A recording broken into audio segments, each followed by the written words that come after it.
Hi friends, இன்றைக்கி ஆட்டு ரத்தம் இருக்குங்க. ஆட்டு ரத்தம் வச்சு சூப்பரான ரத்த பொரியல் செய்ய போகிறோம். இப்போது வந்து உப்பு சேர்த்துக்கோங்க. உப்பு சேர்த்துட்டு இந்த அரைப்பு பார்த்துக்கோங்க. தேங்காய், மிளகு, ஜீரகம், இஞ்சி, பூண்டு, பச்சை மிளகாய், சின்ன வெங்காயம் நிறையா சேர்த்துக்கோங்க. சேர்த்துட்டு மிக்சியில் 1-2 அரைச்சி எடுத்துக்கோங்க. அந்த அரைச்ச அரைப்பையும் இந்த ஆட்டு ரத்தம் வந்து கட்டியாக இருக்குங்க, அதில் சேர்த்துட்டு நல்லா அரைப்பையும் அந்த ஆட்டு ரத்தத்தையும் நல்லா கைட்டை பிசைஞ்சி விட்டுக்கோங்க.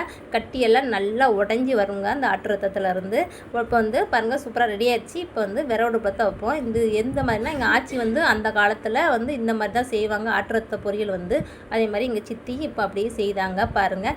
அப்படியே உடச்சி வச்ச ஆட்டுரத்தை சட்டி அப்படியே வச்சுட்டு இல்லை ஆட்டுரத்துல தண்ணியாக வருங்க. தண்ணியெல்லாம் வரந்தண்டியும் நல்லா இலக்கி விடுவாங்க. இலக்கி விட்டு பாருங்கள், தண்ணியெல்லாம் நல்லா வற்றி ஆட்டுரத்த பொரியல் வந்து பாருங்கள் இவ்வளோ அழகாக சாஃப்டாக வந்துருச்சுன்னு.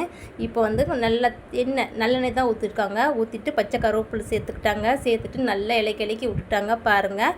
லாஸ்ட் ஆகிட்டு கொஞ்சம் குறுமிளகு சேர்த்துருந்தாங்க. சேர்த்துட்டு சூப்பரான ஆட்டுரத்த பொரியல் ரெடி ஆகிடுச்சு. இதே மாதிரி எங்களுக்கு செஞ்சு சாப்பிட்டு பாருங்கள்.